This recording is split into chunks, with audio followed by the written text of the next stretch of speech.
प्यारे बच्चों, कैसे हैं आप सब? आशा करती हूँ आप सब अच्छे होंगे, स्वस्थ होंगे। स्वागत है आपका इस कक्षा में। आइए आज हम पढ़ते हैं हिंदी व्याकरण का पाठ 3 वर्णमाला। चलिए, राम आओ। इस वाक्य में कुछ ध्वनियों या आवाजों का मेल है, जैसे र, अ, म, अ और आ, उ। पहले शब्द राम में 4 ध्वनि आ रही हैं, र, अ, म, अ। दूसरे शब्द आओ में 2 ध्वनियां हैं, आओ। भाषा की सबसे छोटी इकाई को वर्ण कहते हैं। वर्णों को मिलाकर ही शब्द बनते हैं और शब्दों को मिलाकर ही वाक्य बनते हैं। प्रत्येक भाषा के अपने वर्ण होते हैं जो एक निश्चित क्रम में आते हैं। जैसे अंग्रेजी में 26 वर्ण होते हैं जो ए से शुरू होकर जेड पर समाप्त होते हैं। तो अब आइए देखते हैं, किसी भाषा के वर्णों के निश्चित समूह को वर्णमाला कहते हैं। हिंदी के वर्ण 2 भागों में रखे जाते हैं। पहला है स्वर और दूसरा है व्यंजन। ठीक है। अब स्वर में क्या क्या है? अ, आ, ई, उ, रे, ए, ऐ, ओ, औ। तो ये स्वर जो है संख्या में 11 होते हैं। नेक्स्ट है व्यंजन।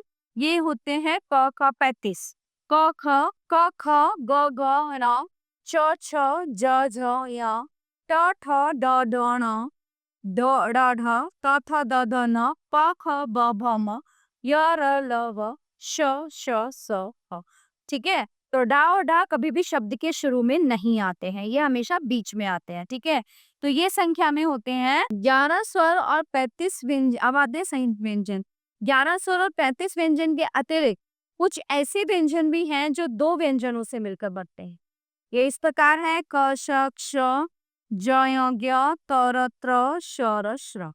जब किसी व्यंजन को अ ध्वनि के बिना लिखना हो तो उसके नीचे हलंत लगा देते हैं, जैसे क च आगे अयोगवा। हिंदी वर्णमाला में 2 वर्ण ऐसे भी हैं जिन्हें न तो स्वरों के साथ रखा जा सकता है और न ही व्यंजन।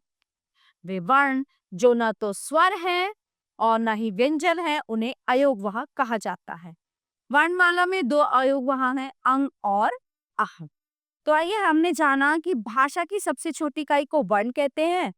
वर्णों का निश्चित समूह वर्णमाला कहलाता है। हिंदी में वर्ण 2 भागों में बांटे गए हैं, स्वर और व्यंजन। स्वर कुल 11 है और व्यंजन 35 है।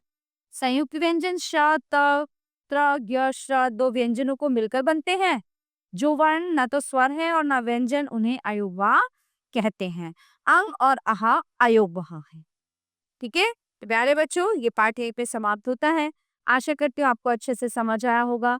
मिलते हैं अगली कक्षा में। धन्यवाद।